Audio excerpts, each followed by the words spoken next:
अस्सलाम वालेकुम, welcome back to my channel. आज हम जो नेक्स्ट टॉपिक देख रहे हैं न्यूक्लियर फिजिक्स का, वो हमारे पास है structure of nucleons. Structure of nucleons को डिस्कस करेंगे। उससे पहले हम न्यूक्लियॉन्स की डेफिनेशन देख लेते हैं। न्यूक्लियस होता क्या है। कह रहा है न्यूक्लियस जो होता है हमारे पास न्यूट्रॉन और प्रोटॉन से मिलकर बना होता है, जिसे हम न्यूक्लियॉन्स का नाम देते हैं। अब जो न्यूक्लियॉन्स में प्रोटॉन और न्यूट्रॉन होते हैं, वो सेम स्ट्रक्चर रखते हैं। अब इनका स्ट्रक्चर कैसे हमें ज़ाहिर होता है। कह रहा है जब हम हाईली इनर्जेटिक इलेक्ट्रॉन इसके ऊपर सेंड करते हैं, भेजते हैं प्रोटॉन और न्यूट्रॉन्स पर, तो इसका स्ट्रक्चर हमें वाज़ी हो जाता है कि ये प्रोटॉन्स और न्यूट्रॉन कैसे सेम स्ट्रक्चर रखते हैं।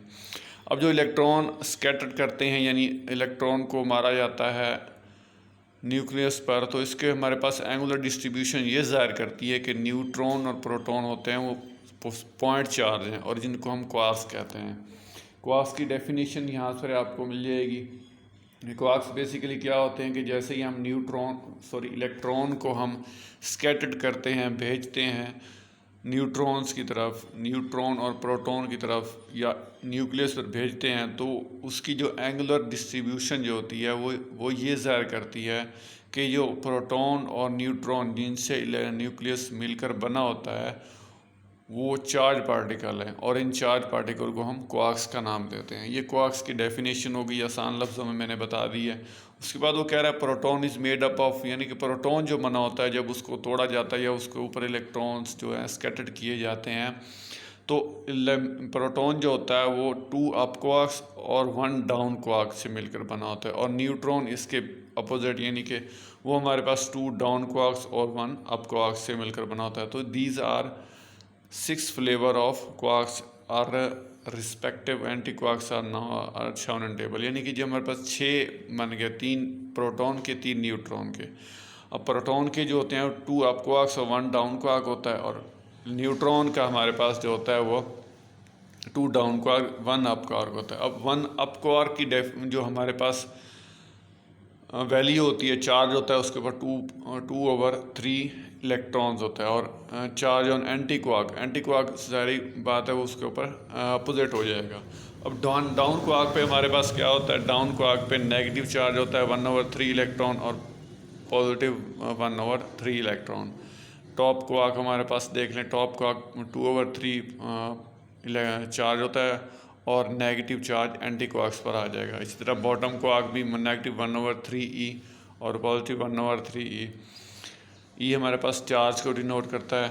चार्म क्वार्क होता है, स्ट्रेंज क्वार्क होता है, वो सेम इसी तरह हमारे पास होती है इसकी डेफिनेशन। उसके बाद वो कह रहा है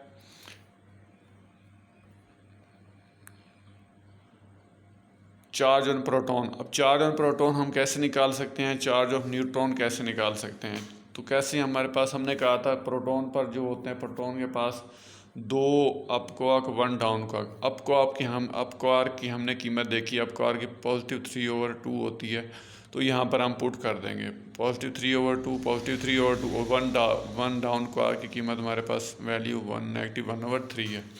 तो इनको हम सॉल्व करेंगे, तीनों का एलसीएम लेंगे, 3 आएगा, और 2 + 2 4 नेगेटिव 1, तो ये 3/3 1 हमारे पास आंसर आ जाएगा। ई इलेक्ट्रॉन, ई चार्ज, एक चार्ज हो जाएगा पॉजिटिव चार्ज, हमारे पास कोई ना कोई आएगा। चार्ज की वैल्यू कितनी होगी वो हम डिस्कस कर चुके हैं एफएससी में, सेकेंड ईयर में, के इलेक्ट्रॉन पर चार्ज कैसे निकालते हैं, पॉजिटिव पर चार्ज, प्रोटॉन पर चार्ज कैसे निकालते हैं। अब चार्ज और न्यूट्रॉन कैसे निकालते हैं, तो 1 अप क्वार्क उसकी वैल्यू 2/3 पॉजिटिव, और डाउन क्वार्क की वैल्यू नेगेटिव 1/3 नेगेटिव 1/3। तो हम इसका भी एलसीएम लेते हैं, तो हमारे पास 2 + 2 और नेगेटिव 2, तो ही हमारे पास कैंसिल होकर 0 आ जाएगा, यानी कि न्यूट्रॉन पर चार्ज 0 होता है। अब न्यूट्रॉन पर चार्ज जो होता है वो 0 होता है, लेकिन वो कह रहा है net charge on neutron is 0 but consist 3 charge particle. वो हमारे पास ये जो है क्वार्क्स रखता है, क्वार्क्स की एनर्जी रखता है।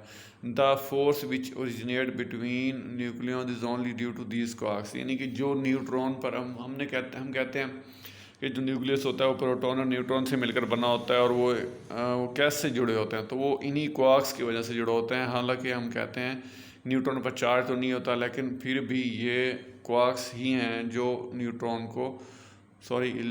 को जोड़े रखते हैं। There are 3 type of forces nature में। हमारे पास 3 फोर्सेस हैं। ग्रेविटेशनल फोर्स जो ज़मीन की फोर्स है, उसके बाद इलेक्ट्रोमैग्नेटिक फोर्स जो हमारे पास चार्जेस के मबैन फोर्सेस हैं, और स्ट्रॉन्ग न्यूक्लियर फोर्स जो कि न्यूक्लियस के बैन है। इनको कलर चार्ज भी कहते हैं और कोलर भी कहते हैं। अब ये कोलर क्या होते हैं, कह रहे हैं 3 क्वार्क्स इन प्रोटॉन होते हैं डिफरेंट कोलर्स, और 3 quarks in neutron and different colour. हर क्वार्क का अपना कोलर होता है। The distribution in proton and distribution of neutron. अब ये डी क्या है हमारे पास, ये हमारे पास up quarks 2 up quarks 1 down quarks, और ये 1 अप क्वार्क्स 2 डाउन क्वार्क्स को डिनोट कर रहा है, शॉर्टली लिखा हुआ है। In neutron is called colour distribution. ये कोलर डिस्ट्रीब्यूशन की डेफिनेशन आ गई। The interaction of this colour distribution gives rise to strong nuclear force. अब ये जो कोलर डिस्ट्रीब्यूशन है ये आपस में एक स्ट्रॉन्ग न्यूक्लियर फोर्स से जनरेट करती है। That this nuclear force has short range. ये रेंज हमारे पास शॉर्ट होती है। Rise to some kind of nuclear potential, जो कि पोटेंशियल को जनरेट करती है, पोटेंशियल पैदा करती है, जिसकी वजह से न्यूक्लियस जो होता है जुड़ा रहता है।